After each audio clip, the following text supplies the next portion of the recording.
Eu queria que você, desde já, pegasse sua Bíblia e abrisse sua Bíblia no livro de Juízes, capítulo 3.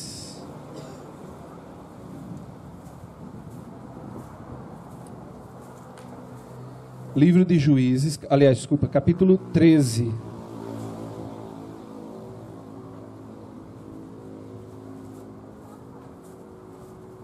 Juízes, capítulo 13.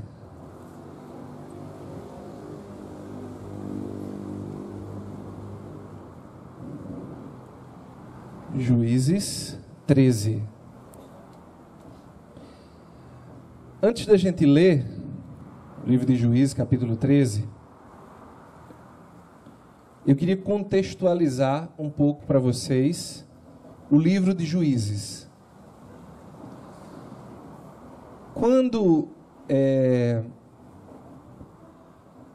Qual é o contexto do livro de Juízes? Existe um contexto que a gente precisa entender. Todo o livro de Juízes, ele funciona num ciclo, tá? E eu preciso que vocês entendam esse ciclo, preciso que o Valtinho também venha para aqui, ficar dedilhando para essa música não nos atrapalhar.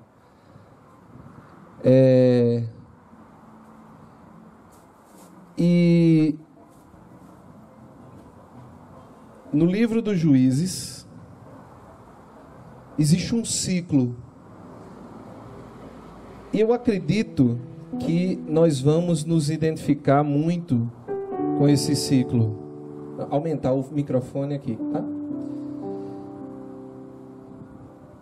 O livro dos Juízes tem um ciclo que provavelmente nós vamos nos identificar muito. Repare, eu vou dizer...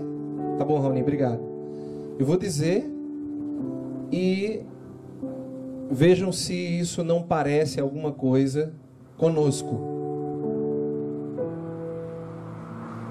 O povo está bem com Deus.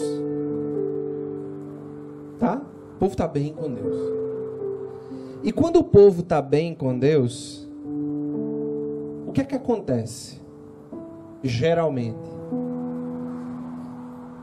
o povo esquece de Deus.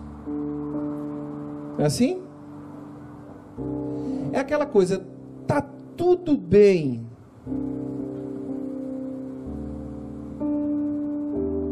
Eu vou curtir, vou gozar da vida, porque tá tudo bem. Então eu vou esquecer. Agora, vou me lembrar para quê? Eu só me lembro de Deus quando eu estou em apuros. O povo estava bem com Deus.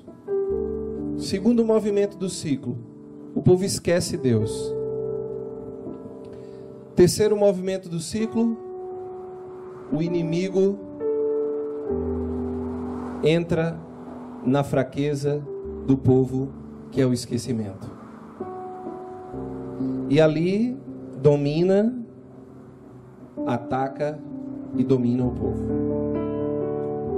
Terceiro movimento, o povo derrotado, atacado e humilhado, chora e clama que Deus ajude por misericórdia. Terceiro movimento do livro dos Juízes. Quinto movimento do livro dos Juízes. Deus levanta um libertador, que se torna o juiz do povo. Para eles não existia rei. Naquele momento não existia rei, existiam os juízes, que de alguma maneira governavam e protegiam o povo. Deus levanta um libertador, e esse libertador liberta o povo. E o povo liberto fica bem com Deus de novo e volta para cima. E o que é que acontece quando o povo fica bem com Deus de novo? Vamos lá, vocês comeram, jantaram? Isso. O que é que acontece quando o povo está bem? Aí quando esquece de Deus, o que é que acontece? O inimigo tripudia, né?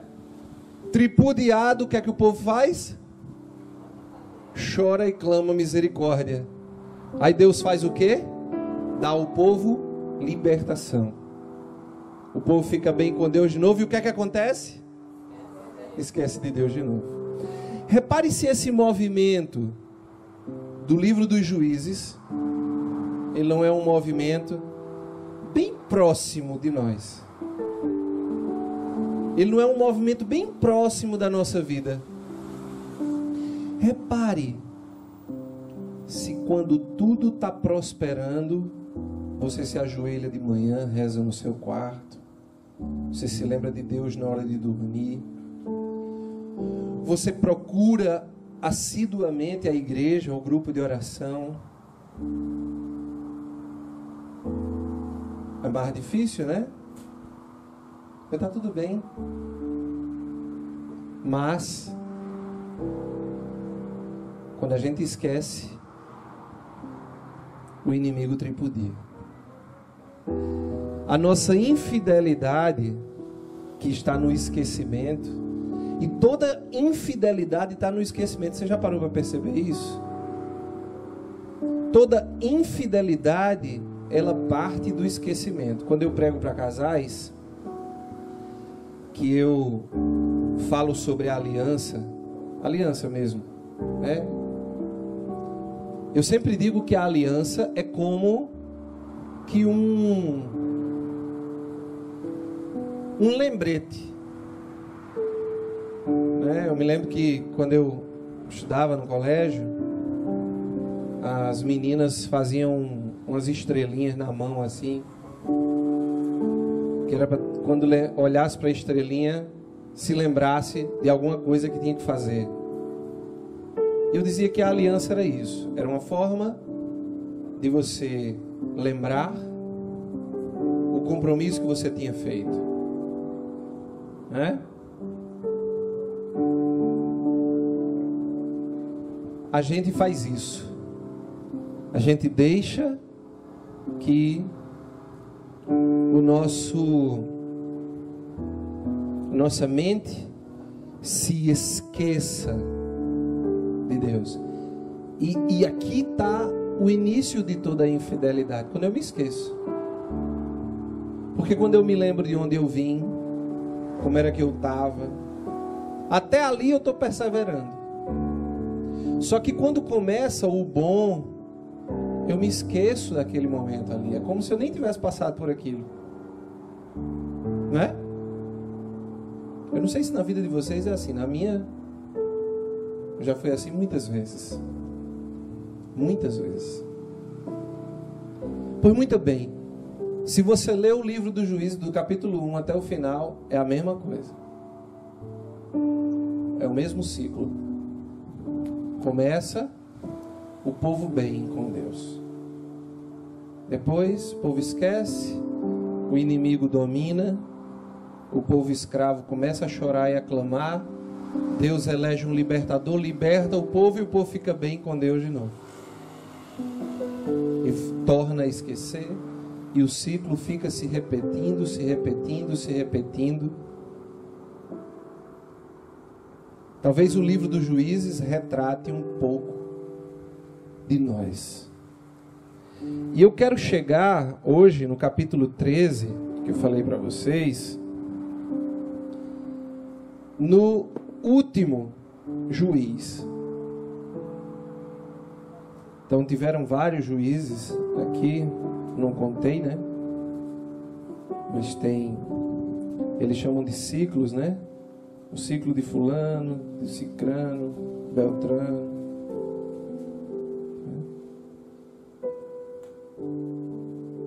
E chega, então, no ciclo de Sansão. Sansão é conhecido pela grande maioria porque Sansão tem aquelas histórias mirabolantes, né? Todo mundo sabe que a força de Sansão estava no cabelo, etc e tal, e que ele fez coisas, né, prodigiosas. Mas poucas pessoas leram a história de Sansão, não é verdade? Não conhece assim de ouvir falar. Mas poucas pessoas leram. E eu quero falar um pouquinho sobre a história de Sansão, para dar continuidade à quarta-feira passada. A primeira coisa é no capítulo 13, no versículo 2. Pega aí tua Bíblia. Capítulo 13, versículo 2. Ora, havia um homem de Saraá, da tribo de Dan, de nome Manoé, cuja mulher era estéril e não teve filhos. O anjo do Senhor apareceu à mulher e disse-lhe: Tu és estéril e não tivestes filho, mas ficarás grávida e darás à luz a um filho. Toma cuidado de não beberes vinho, nem bebida embriagante, nem comeres coisa alguma impura, pois ficarás grávida e darás à luz a um filho. A navalha não deve tocar sua cabeça, porque ele será consagrado ao Senhor desde o ventre materno, e começará a libertar Israel das mãos dos filisteus. Reparem, primeiro pit stop na história de Sansão. Sua mãe era estéril, o anjo aparece para ela e traz de Deus uma mensagem: ela dará à luz a um filho, mesmo sendo estéril, ela dará à luz um filho. E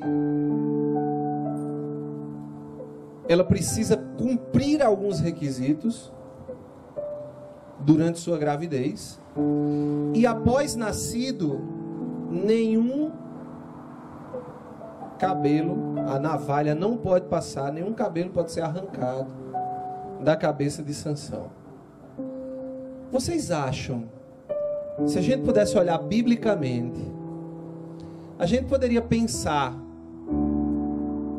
num texto bíblico que nos faça lembrar dessa exortação de Deus, dessa advertência de Deus com relação a Sansão? Alguém lembra? Sim ou não? Alguém falou o quê? Você lembra de Gênesis? Exatamente. Quando Deus olha para Adão e Eva e diz o quê? Do fruto daquela árvore é a única coisa que não pode comer. Havia uma tradição, né, que os consagrados a Deus naquele lugar tinham que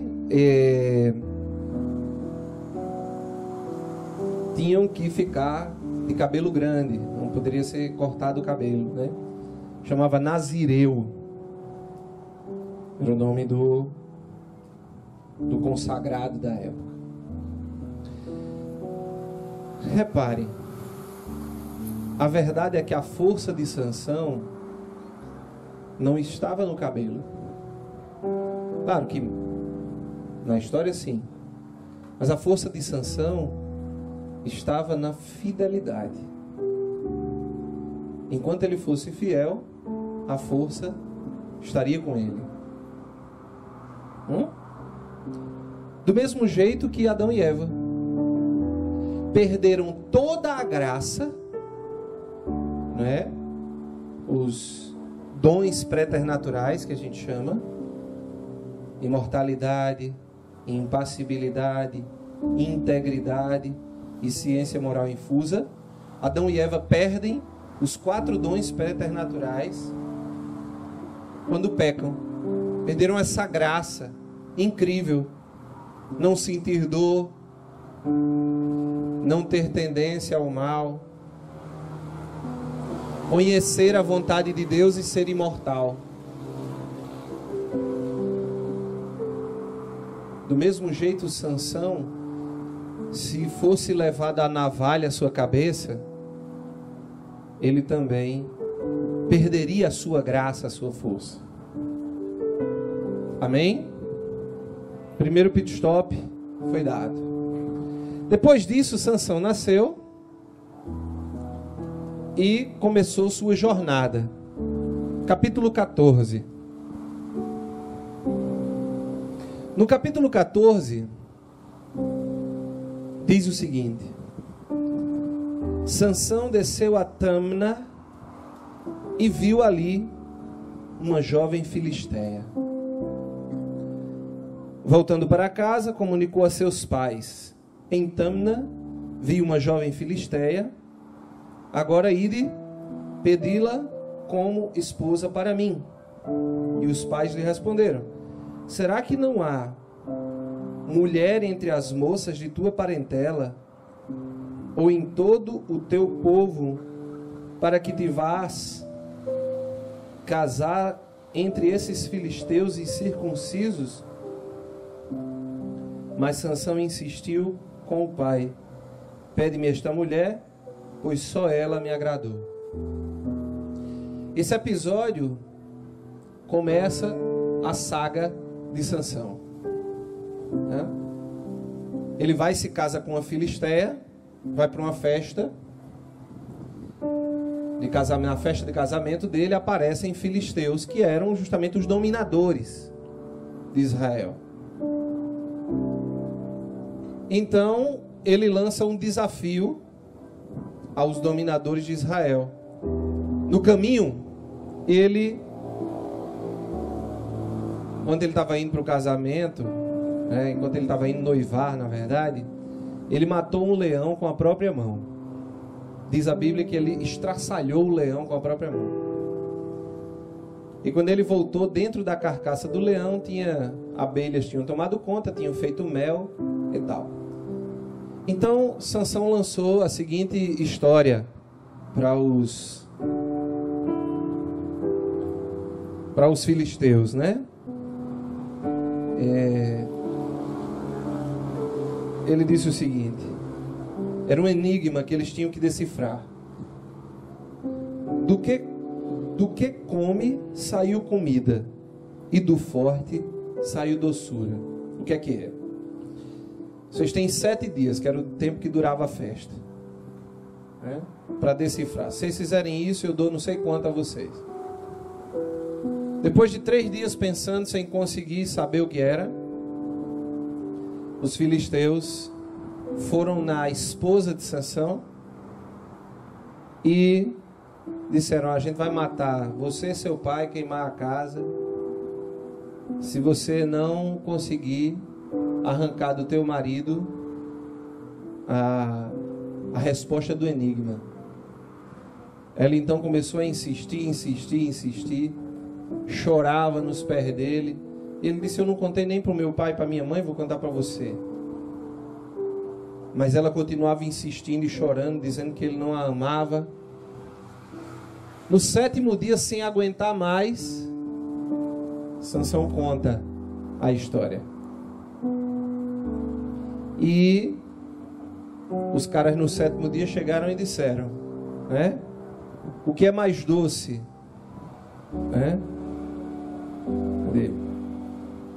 O que é mais doce que o mel e o que é mais forte que um leão? A resposta do enigma, Então Sansão perdeu a aposta, e ali começou uma outra saga. Ele saiu matando um monte de gente para poder arrumar a forma de pagar o que ele tinha apostado e tinha perdido. E o pai da esposa pensou que ele tinha ficado com muita raiva, entregou a esposa dele para outro cara para ter ela como esposa. Ele perdeu a esposa também. Eu sei que começa uma desgraceira, ele começa a matar um monte de gente. Nessa história ele matou um monte de gente, inclusive matou 1000 homens com um maxilar de um burro. E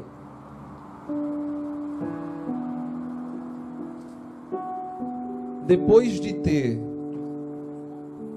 conseguido essa vitória para o seu povo, Sansão conhece Dalila, que era onde eu queria chegar.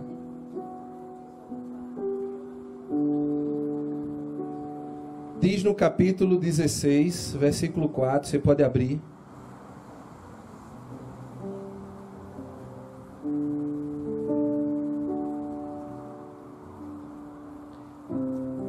Diz assim, capítulo 16, versículo 4. Sansão enamorou-se de uma mulher que habitava no vale de Soreque, cujo nome era Dalila.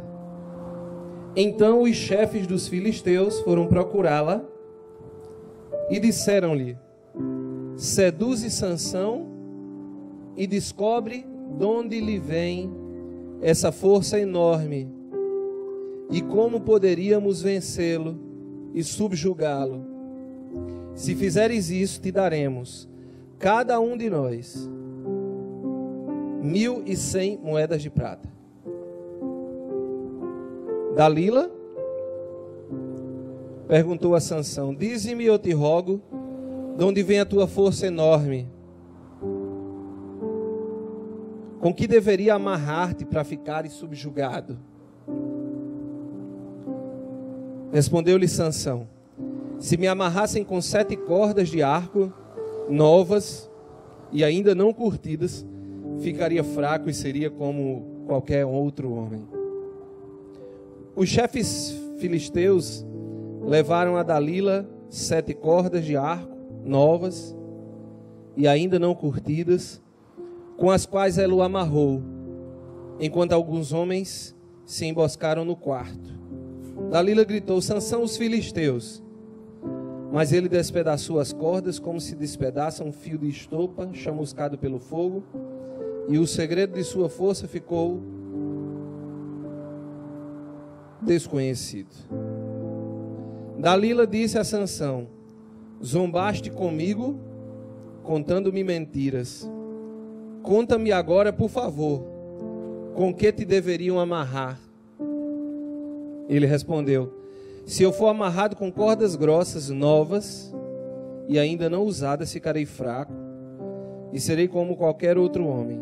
Dalila tomou cordas grossas, novas, amarrou-os com elas e na presença dos homens emboscados no quarto gritou: Sansão, os filisteus. Ele despedaçou as cordas de seus braços como se fossem fios. Dalila disse a Sansão: até agora zombaste comigo e me contaste mentiras. Conta-me como deveria amarrar-te.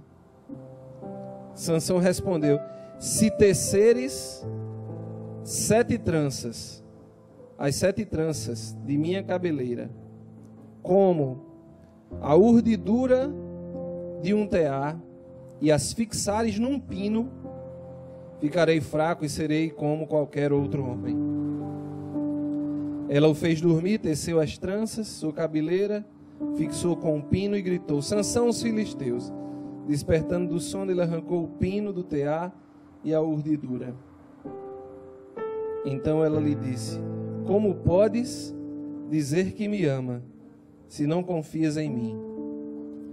3 vezes me enganastes, não me revelando de onde vem tua enorme força.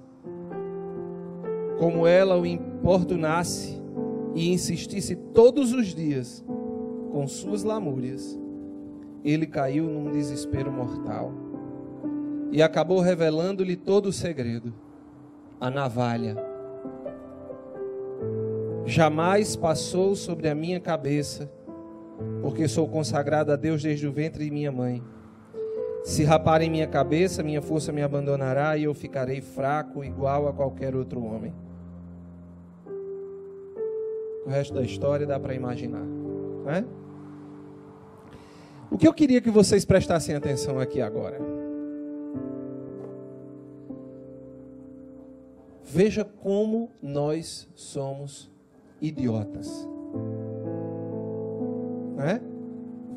Primeira idiotice. Sansão já tinha caído com a primeira mulher. Depois dela insistir muito, ele ia revelar. Né? Segundo,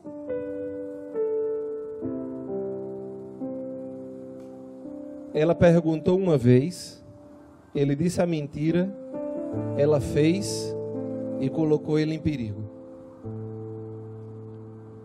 Aí ela disse: está zombando de mim. Ora, está zombando de mim? Como assim? Quem está zombando de quem?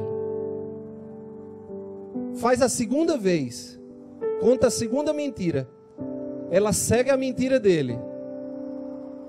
Não dá certo, ela olha para ele e diz: está zombando de mim pela segunda vez?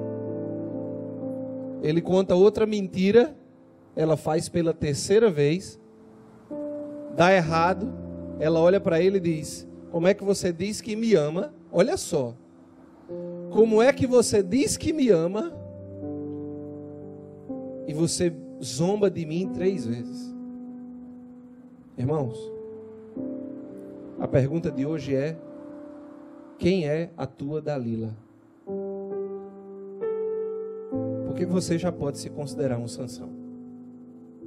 Diga para quem está do seu lado: você é um apestalhado.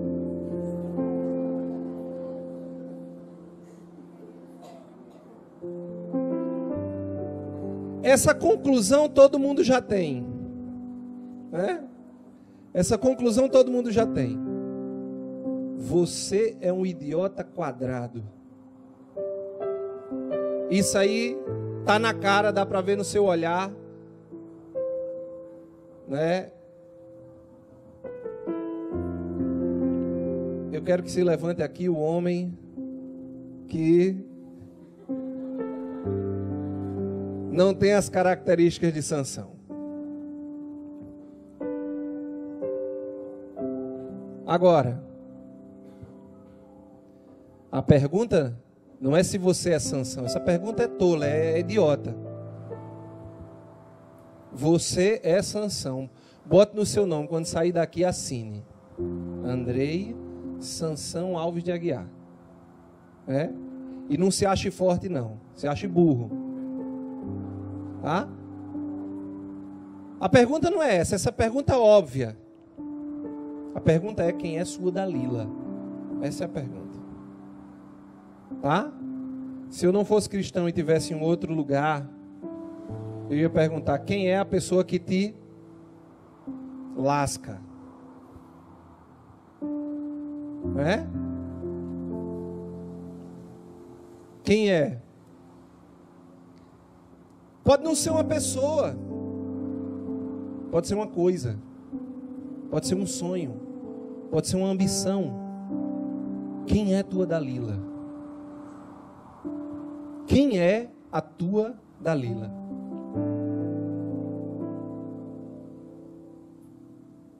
Que te lasca e pergunta para você: você não me ama? Te trai e pergunta para você: você não me ama? Fica zombando de mim? Para você entregar o ouro, o tempo inteiro para você entregar o ouro da sua vida. Em outras palavras, o tempo inteiro para te desviar de Deus. Diga para quem está do seu lado assim: Dalila é tudo que rouba você da fidelidade a Deus.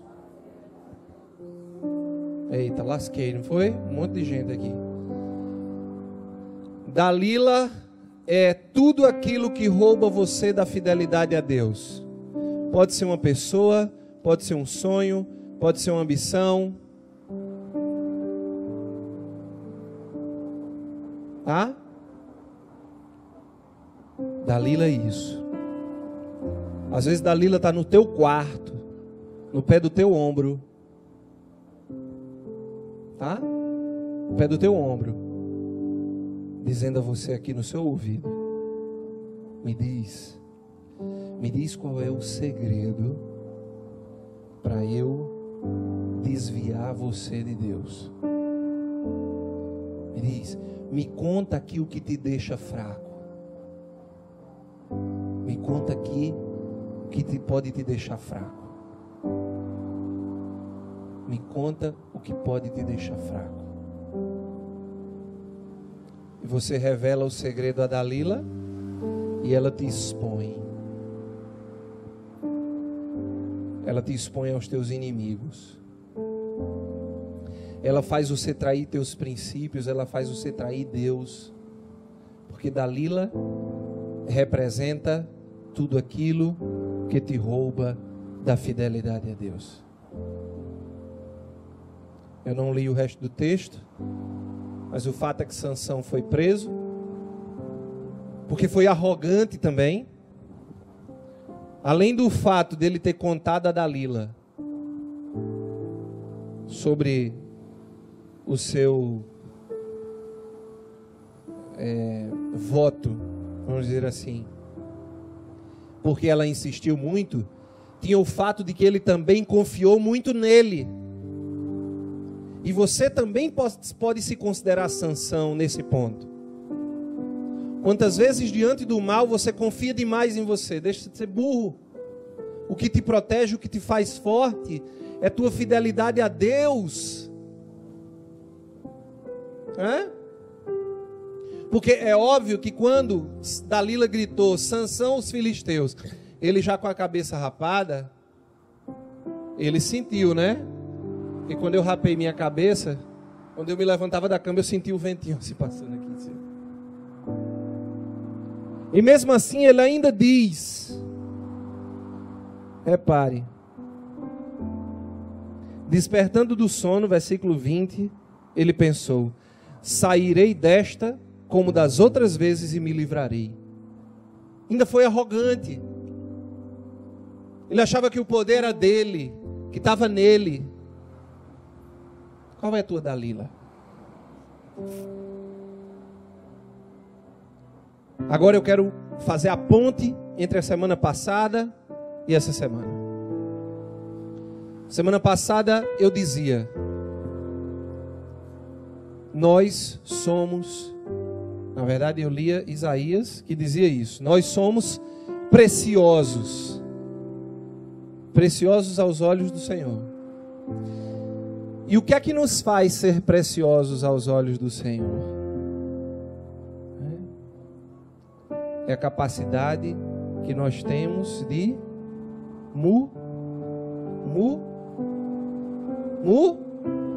Quem estava aqui semana passada, pelo amor de Jesus? É a capacidade de mudar.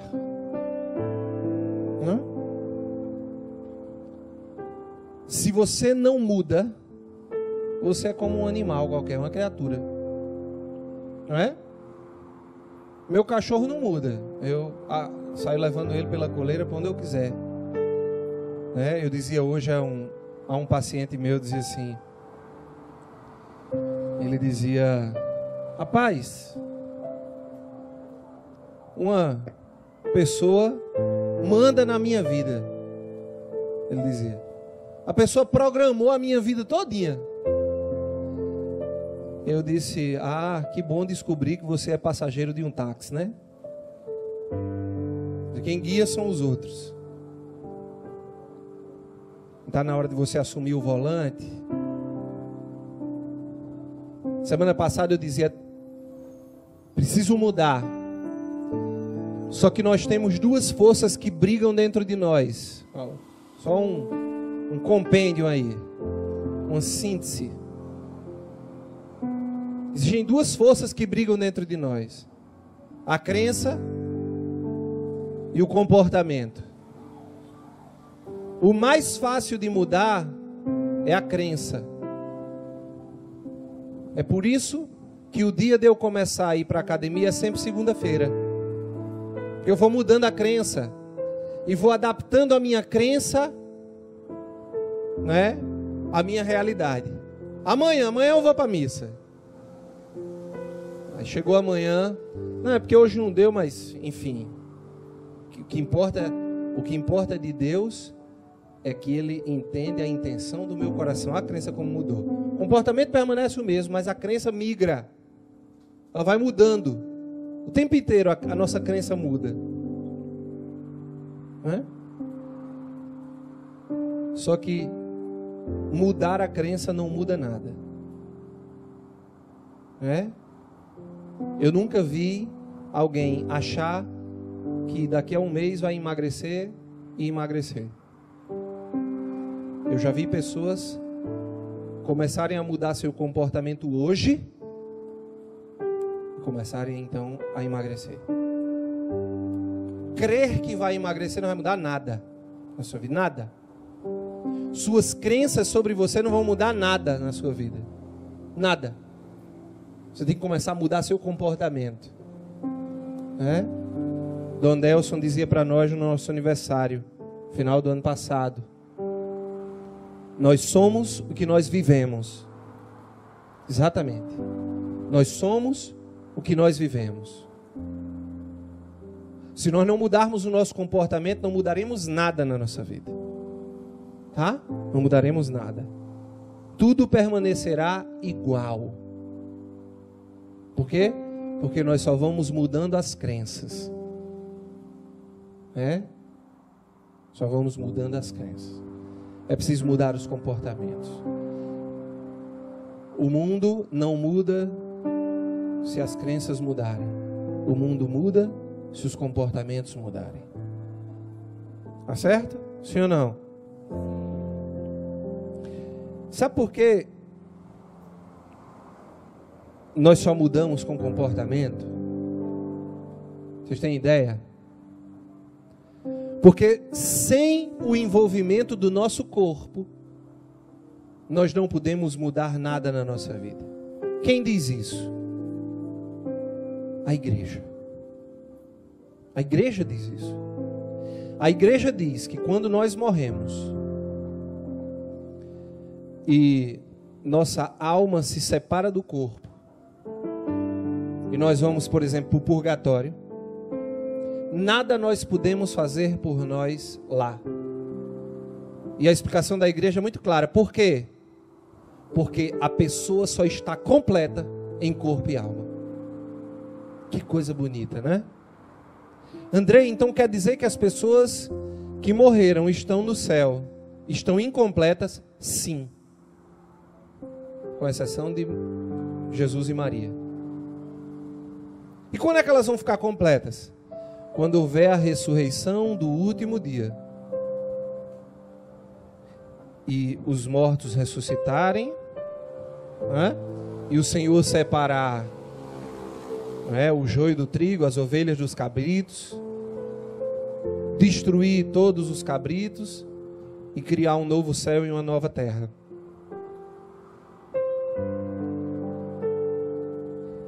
Quer dizer, a grande graça de ser completo está em ser corpo e alma.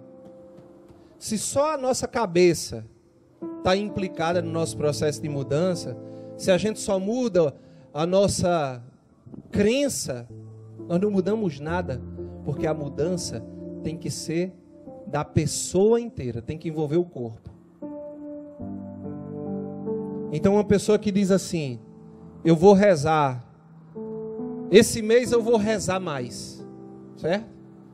Mas ela não coloca nenhuma decisão, nenhuma meta corporal no seu processo de oração, ela não vai rezar melhor. Vamos supor, a pessoa reza na cama, deitada. Mas ela não está rezando bem. Ela diz: não, a partir de hoje eu vou rezar melhor. A partir de hoje eu vou rezar melhor. Ela deita na cama, pega o terço, trinca o olho, trinca o dente e continua sem rezar melhor. Porque o que ela tinha que fazer era o seguinte: a partir de hoje eu não rezo mais deitado. O corpo tem que estar envolvido no nosso processo de mudança. Vocês estão entendendo, sim ou não? Eu quero viver a castidade. Quero viver a castidade. Então a partir de hoje, você vai e reza, começa a rezar: Senhor, me dá pureza de olhar. Senhor, me dá a graça de viver a castidade, me dá a graça de viver a castidade. Aí abre o celular, começa a olhar foto sensual de menina. Senhor, me dá a castidade. Me dá a castidade, Jesus. Ó, Senhor, que beleza essa tua criatura. Oh, Senhor, como é perfeito o Criador. Só pela criatura eu já vi. Sim, mas continua me dando a castidade, Jesus. Castidade. Não, bicho. Tem que vir com o corpo. Você tem que parar de olhar. Aí a castidade vem. A pessoa quer a castidade sem nenhum sacrifício corporal. Ora, sacrifica teu olhar, criatura. E a pureza vai chegar. Você quer crescer na virtude da pureza? A primeira coisa que você tem que fazer é filtrar o que entra pelos teus sentidos. Se você só escuta a baixaria, o teu corpo vai acompanhar. Aliás, a tua alma vai acompanhar. Se você só vê merda, tua alma vai acompanhar. Se você só fala porcaria, tua alma vai acompanhar. Sabe o que é que São Paulo diz? Desculpa. Sabe o que é que São Tiago diz? São Tiago diz que quem refreia a língua, refreia o corpo inteiro. E ele ainda diz assim: a língua é o menor órgão. Pensou? Mas quem refreia a língua, refreia o corpo todo. Olha aí.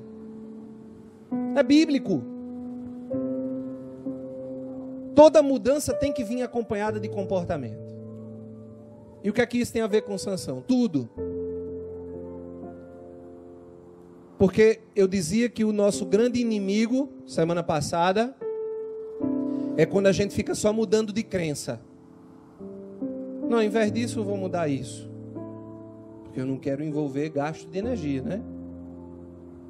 Não quero gastar muita força. Então, eu vou mudar só isso aqui.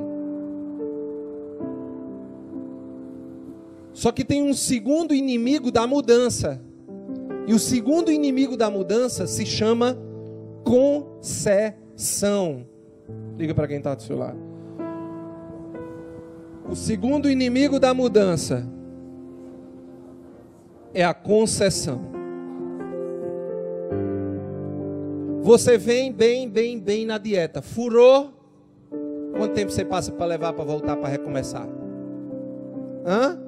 Bata no peito e diga assim: muito, porque é verdade. É ou não é? Você vem bem na academia. Faltou segunda. Logo na segunda, ó. Você faltou logo na segunda. O que você diz? A academia só vale sua semana toda. Segunda-feira que vem eu volto. Se chama concessão. Se você consentir uma vez, um longo tempo para restabelecer. É ou não é? É ou não é, Sansão? Consente uma vez e você vai levar tempo para equilibrar de novo. Entende? Consente uma vez e você vai levar tempo para equilibrar de novo. Eu dizia, o problema, já disse isso uma vez aqui na comunidade há muito tempo, o problema da nossa vida são as concessões que nós fazemos. Nós estamos indo bem. Primeira concessão que nós damos, lasca tudo. Lasca tudo. Vocês estão entendendo? E o que é? O que é consentir? Eu já dei 2 exemplos. Você está vindo numa dieta, não é? Você vai e passa um dia se estragando. No outro não volta. É difícil. Eu me lembrava de mim. Eu vinha bem. E o que acontece é o seguinte: Lembra do ciclo? A gente está bem, esquece, o inimigo domina. Eu estava super bem do refluxo. Aí eu esquecia de cuidar. Tome refrigerante, tome quitute, me ensine miojo.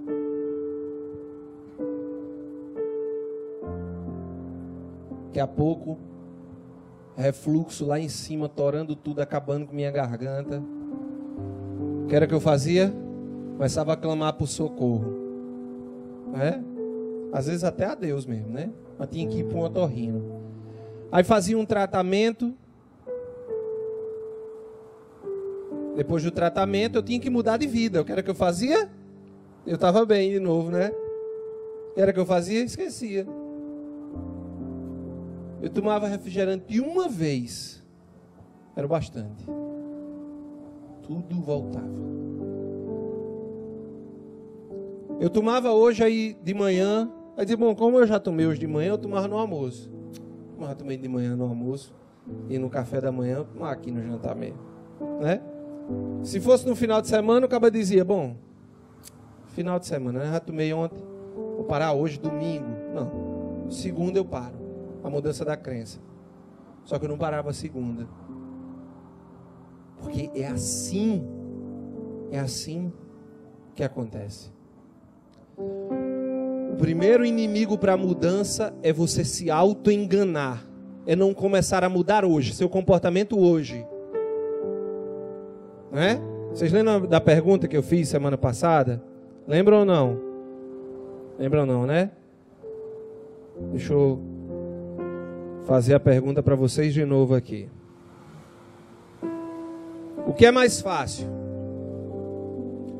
Você começar a dieta agora ou crer piamente que você vai começar a semana que vem?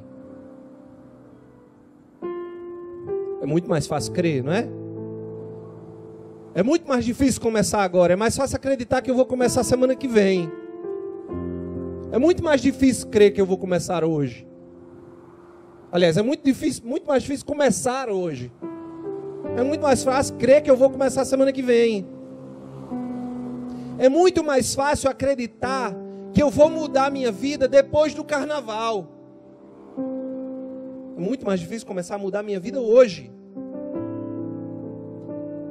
Só que o problema, filho, é que enquanto você está se auto-enganando com suas crenças, o inimigo está deitando e rolando dentro de você, com a tolice que você fica inventando para sua cabeça.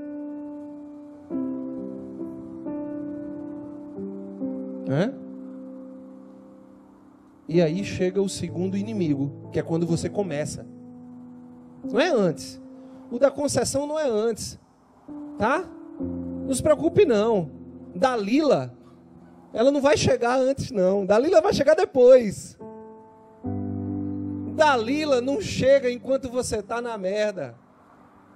Dalila chega depois, quando você saiu, tá limpinho, bonito, cheiroso, arrumado, ajeitado. Aí chega Dalila. Entende? Com os orixás tudinho. Ainda tem gente que fica torcendo para...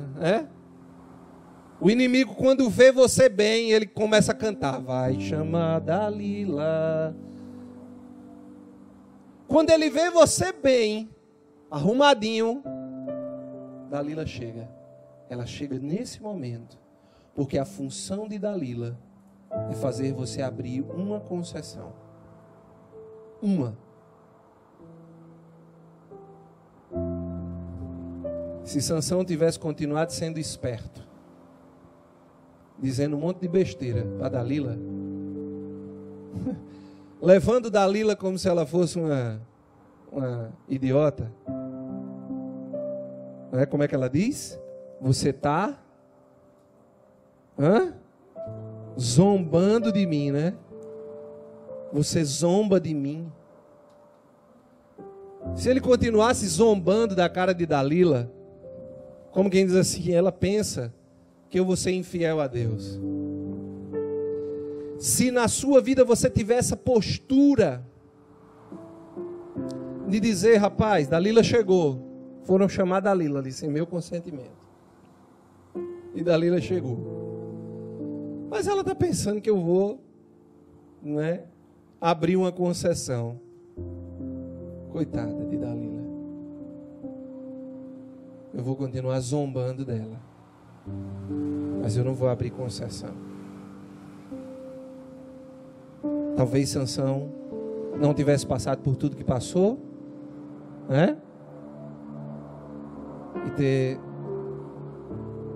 ficado cego. Eu não contei isso, né? A gente não terminou de ler. Ele foi preso e cegaram ele, furaram os olhos dele, né? E depois ficaram se divertindo com ele. Botaram ele para ficar dançando, feito um palhaço, né, na frente dos filisteus. É isso que Dalila submete você a isso. Dalila submete você a isso. A ficar feito um palhaço dançando na frente dos teus inimigos. Eu acho é bom. Né? Para você deixar de ser trouxa. Sabe por quê? Porque mais trouxa do que você é Dalila. Dalila é burra. Meu irmão, Dalila é mais burra. Não, não é mais do que Sansão não, mas Dalila é tão burra quanto. Porque ela queria trair o cara mentiu, ela caiu direitinho. O problema é que Sansão é mais burro, né? Eu disse que era tão quanto, mas não é não. Sansão é mais burro, né? Mas Dalila é burra. Dalila vai te dando indícios de que ela vai te lascar. Desculpa a palavra, mas é isso mesmo. Ela vai te dando indícios de que vai acabar com você. E você fica feito um bobão, né? Ou fica autossuficiente. Deixa ela se enganar. Força, eu sou forte. Eu resisto a tudo. Não deixe. Agora, um parênteses que eu estava esquecendo. Dalila é burra. E você é burro. Tá? Só que Dalila tem uma coisa que Sansão não teve. Qual foi? Ela era perseverante. O penúltimo segredo da noite. Dalila é insistente. Não ache que porque você resistiu uma vez, você é o cara. Não. A Bíblia fala que ela insistiu quantas vezes? Alguém lembra? A Bíblia fala que ela insistisse todos os dias. Todos os dias. Todos os dias. Quer dizer, ininterruptamente. A primeira insistiu por 7 dias. 7 é um número de perfeição, né? Infinito, perfeito. A outra insistiu todos os dias. Podia dizer que ela insistiu 7 também, né? Como Jesus também diz no Evangelho, perdoai 70 vezes 7, quer dizer, infinitamente. Uma vez eu estava conversando com um rapaz, e ele disse: André, eu fiz as contas. Eu digo: o quê? De quantas vezes eu devo perdoar? 70 vezes 7 dá. Eu digo: não diga não, para eu não pegar um punhadinho de grama para você. Não diga a conta não para mim. Você está achando que você vai perdoar só isso? 70 vezes 7, uma vida inteira. Você é muito tolo. A Bíblia está dizendo que você deve perdoar infinitamente, filho. Infinitamente. Quer dizer, Dalila é insistente. Infinitamente ela vai continuar insistindo. E nesse ponto nós deveríamos ser como Dalila. só nesse ponto. Ela insiste de lá, eu persevero de cá. Ela insiste de lá, eu fidelizo de cá. É assim que eu devo viver com Deus. Fiel. Tá? Para terminar.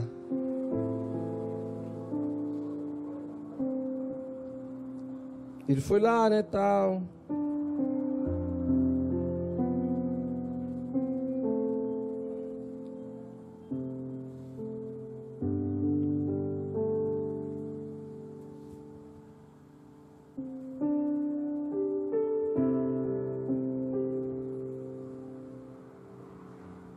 Pronto.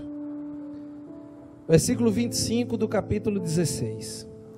Quando já estavam bem alegres, disseram: chamai Sansão para nos divertir. Foi quando ele começou a divertir, né? Estavam ali, naquele lugar, todos os chefes dos filisteus e cerca de 3.000 homens e mulheres que do teto estavam vendo Sansão que os divertia. Então Sansão invocou o Senhor. Repare, deixa eu contar uma historinha antes. Sansão, nesse momento, foi chamado para divertir o povo, né? Então ele pediu a um rapazinho. Ele disse que estava cansado. E pediu para um rapazinho levar ele para as 2 colunas do templo que tinha lá. Para ele poder botar a mão de um lado e a mão do outro, para descansar, que ele estava cansado. Então o rapazinho foi e levou Sansão pela mão, ele estava cego, e botou ele com a mão de um lado e a outra da estátua, das colunas. E Sansão então fez a seguinte oração, olha que coisa forte, porque é essa oração que você vai fazer agora à noite. Senhor Deus, lembra-te de mim. Olha o que Sansão disse. Ali entregue, cego. Senhor Deus, lembra-te de mim. Dá-me, ó Deus, só mais uma vez, a força que eu tinha para me vingar dos filisteus, fazendo-os pagar de uma vez por todas a perda dos meus 2 olhos. E apalpando as 2 colunas centrais que sustentavam o templo, apoiou-se contra uma com uma mão e disse: morra eu com os filisteus. Então, sacudindo com força, com grande força as colunas, fez o edifício desabar sobre todos os chefes e o resto da multidão que ali estava. E foram, reparem, e foram muito mais numerosos os que Sansão matou ao morrer do que os que matara quando vivo. Sansão foi juiz de Israel durante 20 anos. Qual é a lição final da noite de hoje? É simples. Vamos lá, caminho que a gente fez. Você é precioso, e o que te faz precioso é a capacidade que você tem de se transformar. Uma vez eu escutei uma história bem interessante, queria que vocês prestassem bem atenção aqui. Diz que dois alpinistas, né? Estavam tentando subir uma grande montanha.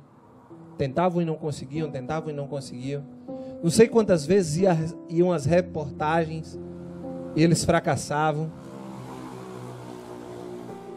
E aí um dia eles fracassaram e deram uma coletiva, como sempre. E os repórteres perguntaram: e aí, vão fazer o que agora da vida? E eles disseram: ano que vem, tentar subir a montanha de novo.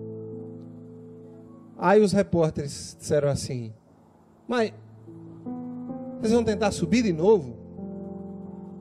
E o que é que faz vocês pensarem que um dia vocês vão conseguir subir aquela montanha?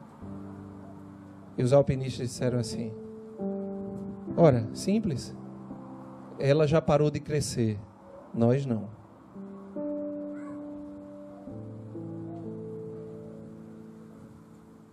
E é aqui onde eu quero encerrar a minha pregação. Você é precioso, porque você pode crescer e mudar. Deus te deu esse dom, essa graça de se desenvolver. Só que mudar custa um esforço e precisa envolver um comportamento. Uma decisão para agora, não para amanhã nem para depois da manhã. Teu maior inimigo nessa história é a autossabotagem. A mudança de crença o tempo inteiro. Mas quando você começar a mudar, você ganhou um novo inimigo. Se chama? Está difícil hoje. Se chama? Dalila.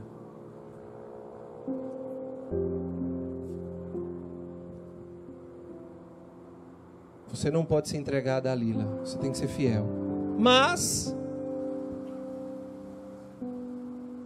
se você não conseguiu e caiu, se lembre, a montanha já parou de crescer.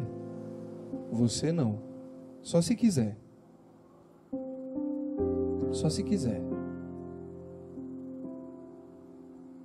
Você precisa voltar para o início. O início de tudo.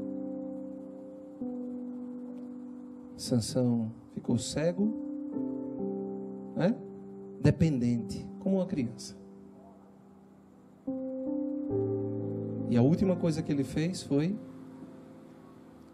recorrer ao Senhor. Pedir a Ele a graça.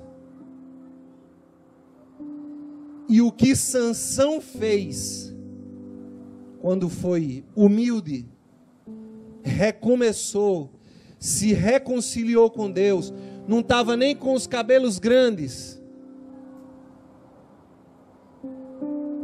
foi maior do que aquilo que ele fez durante toda a sua vida. Porque a tua força não está nos teus cabelos. A tua força está na tua fidelidade a Deus. Recomece. Se Dalila entrou, recomece. Peça força. Senhor, só mais uma vez, dá-me força. E destrua aquele movimento que está à tua volta, te fazendo de bobo e destruindo a tua vida. Destrua de uma vez aquele movimento. Deixe Deus destruir, através de você, tudo aquilo. Diga isso para quem está do teu lado. Se você cair, levante. Levante. Se encoste nas colunas que sustentam os teus adversários. E peça a Deus a força de derrubá-lo. E Ele vai te dar essa força. Amém? Ele vai te dar essa força. Não se sabote. Não se entregue a Dalila. Mas se acontecer, levanta, olha para o alto e reza. Senhor Deus, lembra-te de mim. Dá-me, ó Deus, só mais uma vez, a força que eu tinha para me vingar dos filisteus, fazendo-os pagar de uma vez só a perda dos meus olhos. E outra, fica atento, fica muito atento, porque a força de Sansão se tornou sua fraqueza. Não deixe sua força se tornar sua fraqueza. Não deixe sua força se tornar sua fraqueza. Sua força é a beleza. Não deixe sua beleza se tornar tua fraqueza. Tua força é tua inteligência. Não deixe tua força se tornar tua fraqueza. Não deixe tua inteligência te sabotar. Eu não sei qual é a tua força, ou seja, qual é a força que Deus colocou em você como fiel. Está na hora de você tomar posse dessa força e agir com humildade. Tudo que Deus te deu foi para que você, tudo que Deus te deu foi para que você cumpra a sua missão. Deus deu a força a Sansão para ele libertar o povo, não para ele ficar se exibindo feito um idiota. Deus não te deu tudo que você tem para ficar se exibindo feito um bobo, porque é nesse momento que você atrai as Dalilas.